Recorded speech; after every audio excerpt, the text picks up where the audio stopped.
Hello everyone, स्वागत है आपका वेदांगा इंस्टीट्यूट फॉर सिविल सर्विसेज में। आज की वीडियो में चर्चा यूएस प्रेसिडेंट इलेक्शन को लेकर। आपको पता होगा कि फाइनली डोनाल्ड ट्रंप जो है वो यूएस के अगले राष्ट्रपति बनने जा रहे हैं। 47वें राष्ट्रपति जो है वो ट्रंप बनेंगे। आपको पता होगा कि ट्रंप एक बार ऑलरेडी रह चुके हैं। बाइडेन से पहले जो है डोनाल्ड ट्रंप ही वहाँ के राष्ट्रपति थे।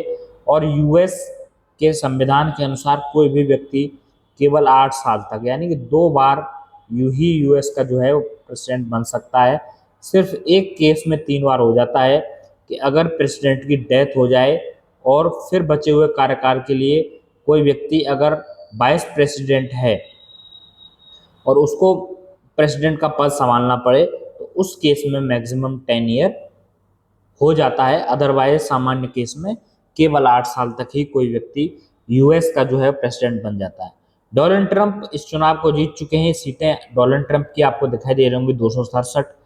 हालांकि ये सीटें अब प्रेजेंट में 277 के आसपास पहुंच गई हैं, जो कि विनिंग सीट जो है 270, क्योंकि टोटल जो सीटें हैं वो आपकी हैं 538। 538 में से 50% प्लस 1 चाहिए तो 270 सीट आपकी लगभग बनेंगी। और कमला हैरिस जो है वो लगभग 226 सीटों के आसपास जो है वो अभी तक चल रहे हैं, यानी कि लगभग कंफर्म हो चुका है लीगली। हालांकि अभी इसमें कुछ प्रोसेस बाकी है, उसमें समय लगता है। इंडिया में भी आपको पता होगा कि चीज़ों में समय लगता है, लेकिन ये फिक्स हो गया है कि अब प्रेसिडेंट जो है वो आपके डोनाल्ड ट्रंप ही बनेंगे। ये लगभग फिक्स है। ये देखिए यूएस के मैक्सिमम जो स्टेट्स इस समय हैं, मैक्सिमम जो स्टेट आप देख रहे होंगे इस समय स्क्रीन पे, इन पर सब पर रेड कलर जो है ये आपका रिपब्लिकन का है और जो ब्लू कलर आपको दिखाई दे रहा है ये आपका डेमोक्रेटिक लोगों का है। तो देखिए कैलिफोर्निया, आप इस कोने पे देखिएगा तो कैलिफोर्निया सिलिकॉन वैली है यूएस का। यहाँ मैक्सिमम बाहर के लोग काम करते हैं, खासकर आईटी सेक्टर के लिए। तो इसमें कौन जीता है? आपका डेमोक्रेटिक लोग जीते हैं, कमला हैरिस यहाँ जीती हैं। तो कहीं ना कहीं जो बाहर के लोग रह रहे हैं यूएस के अंदर वो थोड़ा सा ट्रंप को कम लाइक किए हैं, कम पसंद किए हैं।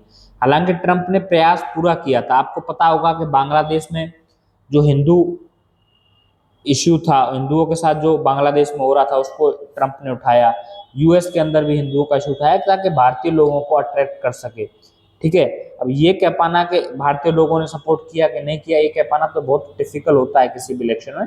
लेकिन हाँ, अनुमान लगाए जा सकते हैं कि बाहरी लोग थोड़ा सा ट्रंप को कम समर्थन कर रहे हैं। उसका रीजन ये है कि इसने पहले H1B वीजा जो है जो स्टूडेंट्स के लिए दिया जाता था और भी लोगों को दिया जाता था, उसको लेकर इसने लिमिटेशंस लगाने के प्रयास किए थे। खासकर जो रिपब्लिकन पार्टी है आपकी यूएस के अंदर, जो जिससे ट्रंप इसके कैंडिडेट हैं, इनकी पॉलिसी ही है कि प्रवासी लोगों को लिमिटेड यानी कि एक सीमित करने का इनका प्रयास हमेशा रहता है। इसलिए हमेशा ये बॉर्डर्स पे भी सकती, मैक्सिको बॉर्डर्स पे आपको देखा होगा इशू चलते रहते हैं इन लोगों के। ठीक है, और खासकर वीजा पॉलिसी को लेकर ही चलते रहते हैं। दूसरा एक सबसे बड़ा इशू जो है वो यूक्रेन और आपका ईरान को लेकर है। ट्रंप कहते हैं कि यूक्रेन को हथियार ज़्यादा मत दीजिए, यूक्रेन नाटो जी इसको ज़्यादा हथियार दे रहा है, इससे यूएस के पैसे की बर्बादी हो रही है और कुछ नहीं हो रहा है। ठीक है, यूक्रेन के बहुत ज़्यादा समर्थक ये नहीं माने जाते हैं। ट्रंप इसलिए कहते हैं कि मैं आऊँगा तो युद्ध खत्म हो जाएगा 2 मिनट में। ठीक है, इन्होंने कई बार इस तरीके के स्टेटमेंट्स दिए। उसका रीजन ये है कि ये लोग इसको समर्थन नहीं करते। ट्रंप का मानना है कि यहाँ पैसा पूरा यूएस का लगता है और कंट्री प्रॉफिट कोई और ले रहा है। ठीक है, ईरान के केस में इनका जस्ट अपोजिट है। ईरान के केस में इजराइल को पूरा खुला छूट देते हैं कि भाई आप मार सकें जितना मारिए। ठीक है, तो ये थोड़ी सी ट्रंप के आने से अभी जियोपॉलिटिक्स में बहुत ज़्यादा परिवर्तन देखने को मिलेगा। हालांकि क्या होगा ये अभी तो आने वाला समय बताएगा, लेकिन खासकर अगर ईरान इजराइल वॉर हुआ तो एक बड़ी प्रॉब्लम हो जाएगी। लेकिन रसिया को हो सकता है कि इससे फायदा हो जाए। रसिया हो सकता है कि यूक्रेन पर एक बार फिर वापस से जो है बड़ा अटैक करके उसके बड़े एरिया को कैप्चर करे या फिर उसको सरेंडर करने के लिए मजबूर आपका करे, ऐसा पॉसिबल है। ठीक है, तो हालांकि ऐसा आने वाला समय बताएगा। लेकिन अगर आप देखिए यहाँ देखें तो डोनाल्ड ट्रंप जो है वो लगभग 51% वोटिंग के साथ रहे हैं। सीटें लगभग 277 के आसपास हैं, अभी शाम तक फाइनल होगा जब तक प्लस माइनस पता चल जाएगा।